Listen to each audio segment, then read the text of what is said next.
Gracias por acompañarnos, bienvenido a su espacio Opiniones, esta media hora que diariamente utilizamos para tocar temas de la realidad nacional y que también transmitimos a través de las radios de Ágape desde este momento en el oriente y occidente del país. También puede escucharlo en reprise a las 4:30 de la tarde en Radio Luz y a las 8:30 de la noche también nuevamente a través de Ágape.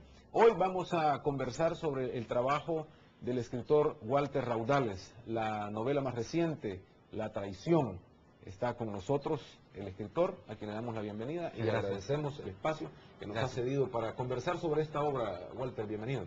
Muchas gracias, es un placer también y una alegría hacer una pequeña pausa en tanto trajín político y tanto problema económico para hablar un poco también de literatura y sus implicaciones en la realidad. Esta novela es muy interesante, he tenido la oportunidad de leerla completamente. Y aunque mencionas que podemos salirnos un poco de la política, esta novela es bastante política. ¿Cómo interpretar en esta novela que tiene, entiendo, muchas cosas de realidad y otras de ficción, pero que tiene que ver con un elemento importante en la política salvadoreña, lo que tú consideras la traición? Bueno, la literatura une la realidad con la ficción y las mezcla. Y es una gran oportunidad también para acercarse a datos y hechos de la realidad que a veces no puedes por otras ciencias. La literatura te permite llegar a donde otras ciencias no pueden llegar. En este caso, la traición, que es un fenómeno humano, ¿verdad?, que viene desde, bueno, en la Biblia, Judas es el mayor exponente de la traición. Pero nuestro país vivió un proceso de lucha revolucionaria, hubo una organización, hubo mucha gente seguidora de esta política y de esta ideología, pero luego de la firma de los acuerdos de paz empieza a conocerse una serie de traidores y traiciones. Entonces es un fenómeno humano y la literatura registra todos los avatares de la vida humana. Entonces la traición es uno de ellos y lo estamos viviendo cotidianamente ahora. Entonces la novela registra ese fenómeno a través de una historia, a través de una idea, de una ficción, de una doctora, psicóloga, con todo un equipo, hay un traidor salvadoreño. De eso trata. ¿Cuánto de esto es verdad, cuánto de esto es ficción? Lo que pasa es que al final hay una mezcla y no se sabe determinar en qué momento la realidad se despega de la ficción y en qué momento la ficción es realidad. Yo creo que cada lector, a partir de su propia realidad, podrá hacer algún tipo de identificaciones. Cada lector podrá apropiarse del texto de acuerdo a su propia cosmovisión o a su propia realidad que él tiene. Para los televidentes, una pequeña sinopsis de la novela: es un traidor que entra en un gran cargo de conciencia, profundo cargo de conciencia. Él es feliz con su traición, ¿verdad? Disfruta la traición, pero no puede dormir en paz. Y ese es el gran castigo para los traidores, que no pueden dormir en paz, que la conciencia lo sacude permanentemente. Entonces él busca apoyo psicológico para que le calmen el cargo de conciencia, no para dejar de ser traidor. Entonces, en ese debate, la psicóloga con todo un equipo, hay una psicóloga ahí que sí es ficción, hay todo un equipo médico que lo trata y le dicen, bueno, para la conciencia no hay cura, mucho menos para este tipo de traición. Pero en esa búsqueda van tratando de encontrar medicina y encuentran un brebaje, ¿verdad?, hecho con polen de cojutepeque, con hojas de árboles de perquín, en fin, es toda una mezcla de situaciones salvadoreñas también. Al final el traidor recibe su propio merecido, digamos, pero hay algo sabroso, algo de magia ahí en la historia, porque nos adentramos en realidades salvadoreñas que son muy identificables para muchas personas contemporáneas. Pero es un traidor identificable también.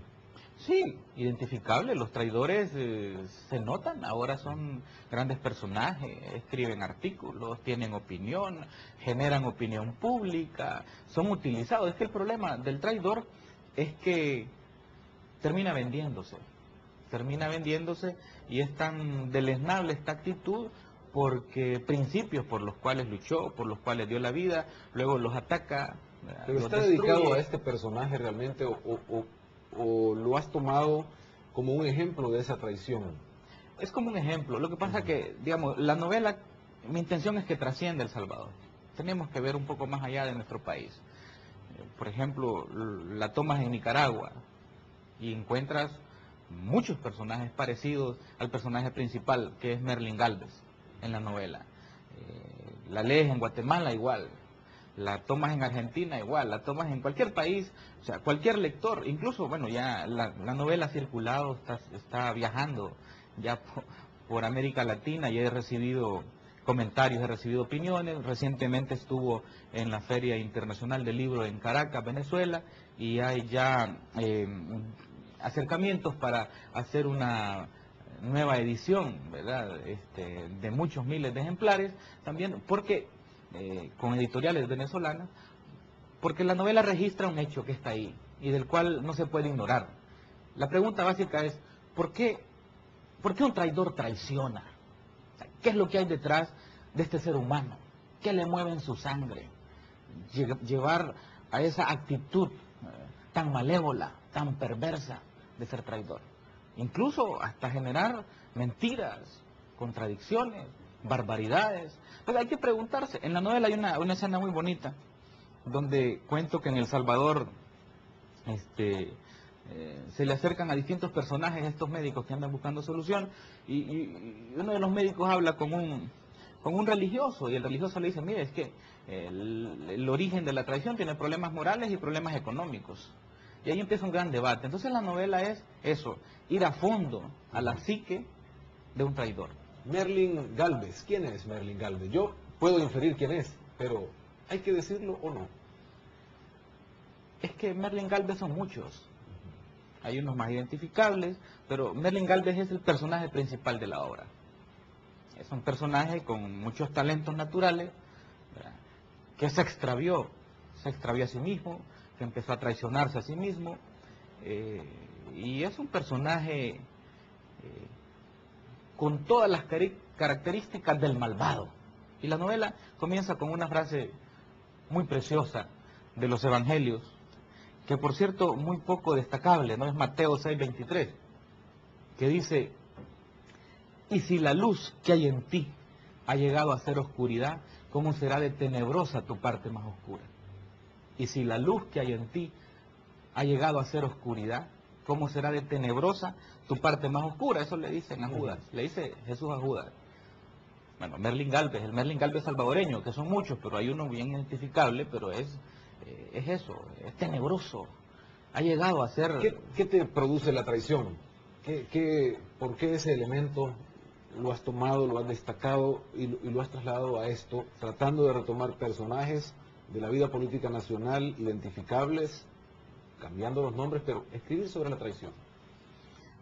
Me produce repulsa, me produce rechazo, ¿verdad?, porque yo entiendo una persona que tiene sus principios ideológicos bien definidos, ¿verdad?, y defiendo este principio y es coherente con ese principio, ¿verdad?, y es fiel a ese principio, ¿verdad?, pero el que traiciona un principio de izquierda o de derecha o sus propios principios, ¿verdad?, al final no lo quieren en su propia casa, no lo quieren ni de un lado ni de otro. En el lado al que se pasa, en el caso de Merlin Gálvez, que después de ser un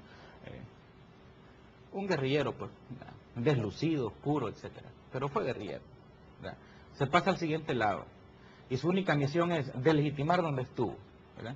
Bueno, primero, no lo quieren donde estuvo, por traidor, ¿verdad?, pero en el otro lado lo ven como lacayo, lo ven como empleado, ¿verdad?, o sea, lo ven de menos, al final no lo quieren en ningún lado. Por eso me produce eso, y porque mucha maldad se origina precisamente de esos personajes, porque al final carecen de moral, carecen de principios, no les importa nada, por eso. Y yo creo que había que registrarlo en una forma literaria, porque es muy difícil acercarse por la ciencia. Un estudio psicológico hubiera sido un ensayo aburrido, y no sé si a ti te entretuvo la novela.